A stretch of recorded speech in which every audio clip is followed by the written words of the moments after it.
आपने जो सवाल किया मुझसे, जिस समय का बात आप कर रहे हैं वो एक इत्तेफाक था। आज भी जो हो रहा है वो भी इत्तेफाक है। समझ गया क्या बोलना चाहता? उस समय का जो परिस्थिति था, उस समय राष्ट्रवादी जनता ने डॉक्टर श्यामा प्रसाद मुखर्जी के नेतृत्व में सारे बंगाल में जो कदम उठाए थे, जिसके वजह आज पश्चिम बंगाल बोल के एक भूखंड को हम पिछले 75 साल 80 साल से देख रहे हैं, जी रहे हैं, बस रहे हैं। ये नहीं होता। ये इतिहास में मैं नहीं जाना चाहता हूँ, सबको मालूम है। उसमें मेरे पिताजी का भी थोड़ा सा योगदान था, जो कि हमारे प्रिय नेता राज्य बीजेपी का अध्यक्ष महोदय श्रमिक भट्टाचार्य ने खुलासा किया मेरे बारे में, मेरे बहन सुष्मिता के बारे में, मेरे भाई प्रकाश के बारे में, तीनों के बारे में उन्होंने ये ऐलान किया कि आज इस वक्त क्षण में हमने बीजेपी पार्टी का हेडक्वार्टर में, बीजेपी पार्टी में हम लोग योगदान किए हैं। मैं सबको बोल रहा हूँ, अगर आप बोलिए, आप ही बोलिए। तो सवाल बहुत कुछ उठ सकता है मेरे मन में इस वक्त क्षण में। इस आनंद की एक जो घड़ी है, ये आनंद की घड़ी में मेरे दिल में ये गुनगुनाता है कि जो पिछले सरकारें थे, खास करके 34 साल की वाम मोर्चा और 15 साल की तृणमूल कांग्रेस का जो सरकार, कुल मिला के 49 साल जो बीत गए, इस 49 साल में बंगाल को रेगिस्तान बनाया गया, जहां एक के बाद एक कारखाना बंद हो चुका। जो बंगाल देश को नेतृत्व देता था इंडस्ट्री में, कल्चर में, एजुकेशन में, सब मेडिकल ट्रीटमेंट में, हर जगह घोटाला ही घोटाला। हर जगह नहीं चलेगी, नहीं चलेगी, जला दो, मिटा दो। ये जो नाराबाजी हम बचपन से सुनते सुनते आज बुरा हो गए। इस रेगिस्तान में आज बंगाल की आम जनता ये निर्णय लिया है। हमने सब पार्टी को देखा, कांग्रेस को देखा, वाम मोर्चा को देखा, तृणमूल को देखा, लेकिन बीजेपी को कभी हमने मौका नहीं दिया। इस बार जनता खामोश थे। इसलिए आप लोगों का किसी भी चैनल में कोई वो जो समीक्षा निकालते थे, इस बार कोई समीक्षा नहीं निकला। क्यों नहीं निकला? किसी को पूछा गया तो उन्होंने बोला कैसे नहीं निकलेगा। हम आम जनता से पूछते हो तो कोई जवाब नहीं देते, सब चुपचाप है, खामोश है। ये खामोशी का जो वातावरण पैदा हुआ था, उससे जो लोग हम जैसे 59 साल राजनीति में है, श्रमिक जी भी बहुत दिनों से है, सुष्मिता भी है, तो ये जो खामोशी का भी एक आवाज होता है, ये खामोशी का आवाज जो लोग सुन पाए, जो लोग समझ पाए, वो समझ गए कि क्या होने वाला है। हिंदुस्तान में शायद ही किसी राज्य में 97-96% जो कि हमारे अध्यक्ष जी ने बोला कि पोलिंग हुआ है इस बार। जिस जनता ने 2025 की अप्रैल मई महीना में 42 लोकसभा सीट के अंदर 28 सीटों में तृणमूल को विजयी बनाया, 4 महीना बाद जब आरजी कर कांड घटा, सारा बंगाल की आम जनता सड़क पे आ गई। लाखों की संख्या में ये लोग राजनीति के साथ सब जुड़े हुए नहीं थे। सिर्फ बंगाल में नहीं, सारा हिंदुस्तान में, हिंदुस्तान के बाहर भी जो प्रवासी भारतीय लोग हैं, वो भी वीकेंड में अपना प्रदर्शन किया। That was the last warning of the people to the previous government and the chief executive who cannot read the writing on the wall, she is finished, this party is over. तो बेकार चर्चा है। अभी वो सब चर्चा करने से कोई जरूरत नहीं। हम विश्वास रखते हैं, हम अपना एक्सपीरियंस से हमारे मन में जो आज भावना उदय हुआ है कि बंगाल अपने, जो कि सारा हिंदुस्तान को नेतृत्व देता था, रेनेसा यहाँ हुआ था, आजादी का बाद भी बंगाल सारा हिंदुस्तान को नेतृत्व देता था, वो अपने आप को खींचते खींचते पीछे लाया है। ताकि ऐसे हर समय एक केंद्र विरोधी जिहाद सबके मन में आ गया, सबके मुंह में आ गया, यही राजनीति बन गया। बंगाल का राजनीति का मतलब केंद्र विरोधी। अरे वो केंद्रीय सरकार कोई भी हो, वो भी जनता की निर्णय से चुनाव में जीत के आए हैं, वो कोई कॉलोनियल गवर्नमेंट नहीं है। उसके खिलाफ हम हमेशा चिल्लाते रहे, केंद्र हमको ये नहीं दे रहा है, वो नहीं दे रहा है, और करते करते एक जैसा कोई सेपरेटेड आइलैंड में हम आ गए।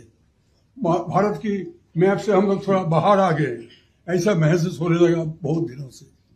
ये से सारे आम जनता का ये भावना उदय हुआ कि हम क्या भारत के बाहर है क्या।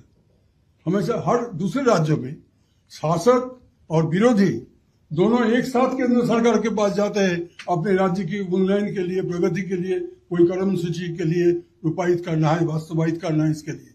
और हमारे यहाँ हम कितना ज्यादा केंद्र विरोधी है ये दिखाने के लिए कभी बंद, कभी हड़ताल, कभी जुलूस, कभी कुछ। ये हमारे बच्चों 3 जनरेशन बर्बाद हो गया बंगाल का। 3 जनरेशन बर्बाद हो गया। जिनके पास कुछ उनका अपॉर्चुनिटी था वो बंगाल से भाग के बाहर चले गए। ये वृद्धाश्रम बन गए हमारा सारे राज्य। अभी भी अब प्रधानमंत्री नरेंद्र मोदी जी, जिन्होंने विकसित भारत का जो निर्देश दिग्दर्शन किया है, मार्गदर्शन दिया है, इसमें इस राह पे चलने के लिए जब हिंदुस्तान के अधिकांश राज्य सामने आए और नरेंद्र मोदी जी का इस विकसित भारत की कर्मसूची को अपनाया, उस समय भी हम चोरी में व्यस्त थे। लुटेरा लोगों को हम मदद दे रहे थे, रेपिस्ट लोगों को हम मदद दे रहे थे। तो ये सरकार तो जाने वाला ही था। इसलिए आज नरेंद्र मोदी जी, अमित शाह जी जो बंगाल के बारे में जो निर्णय लिया वो सही निर्णय था कि चुनाव होगा, SIR होना चाहिए। इसमें बहुत पानी है, इसमें वोटर लिस्ट में। ये पानी को निकाल के दूध का दूध, पानी का पानी हो जाना चाहिए। चुनाव आयोग ने किया और 2.5 लाख आधा सेना तैनात करके, जो हमारे अध्यक्ष जी ने अभी भी बताया कि बंगाल की आम जनता को जो वोटाधिकार उसको वापस दिया है। नहीं तो 150-200 सीट पे तो रिगिंग होता था हमेशा। तो वहां से ये बंगाल को मुक्त किया, भय मुक्त किया।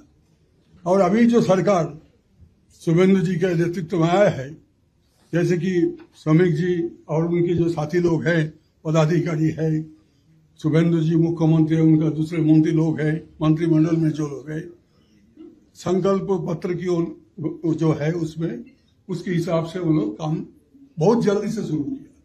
रुकावट भी आ रहा है, ऐसा नहीं है कि बाधा डालने का आदमी सब मिट गया। वो लोग भी है और बाधा डालेगा, रुकावट डालेगा, लेकिन उसको फिक्र नहीं करना चाहिए किसी को, क्योंकि यहाँ जनता के राज कायम हुआ है। श्रमिक जी ने बताया, शुभेंदु जी ने भी बताया, ये आम जनता का सरकार है, किसी व्यक्ति का नहीं। और विकसित भारत बनेगा।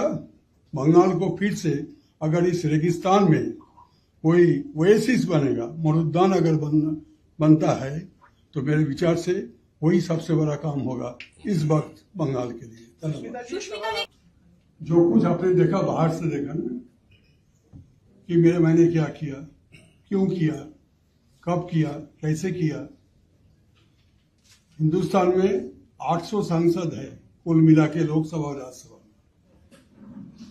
800 संसद में से मैं ही पब्लिकली डिमांड किया था कि जिस तरह आरजीकर कांड का प्रमाण सबूत इसको मिटाया जा रहा है, उसमें पुलिस कमिश्नर और प्रिंसिपल ऑफ द इंस्टीट्यूशन को कस्टोडियल इंट्रोगेशन होना चाहिए, मतलब गिरफ्तार करके उसका पूछताछ किया जाए।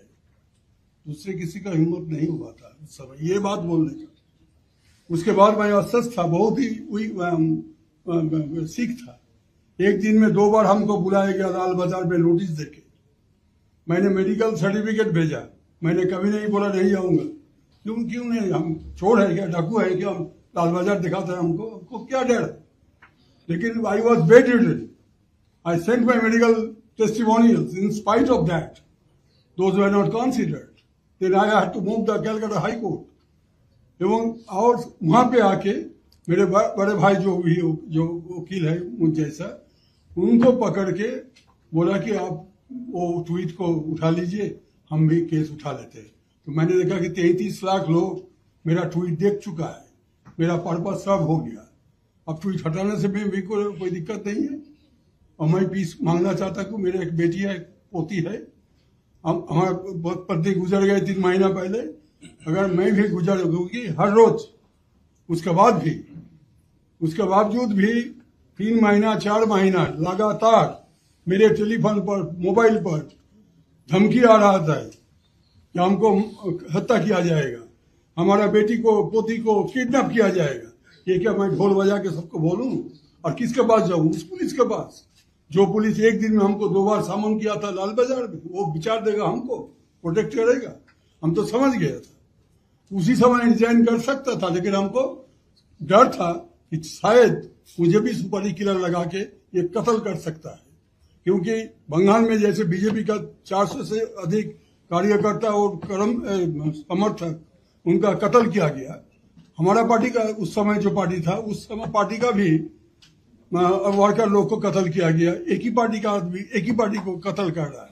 ये वातावरण था, एक भय और संतरास का वातावरण। तो हम अपने फैमिली को केयर करने का हमारा कोई जिम्मेवारी नहीं था क्या?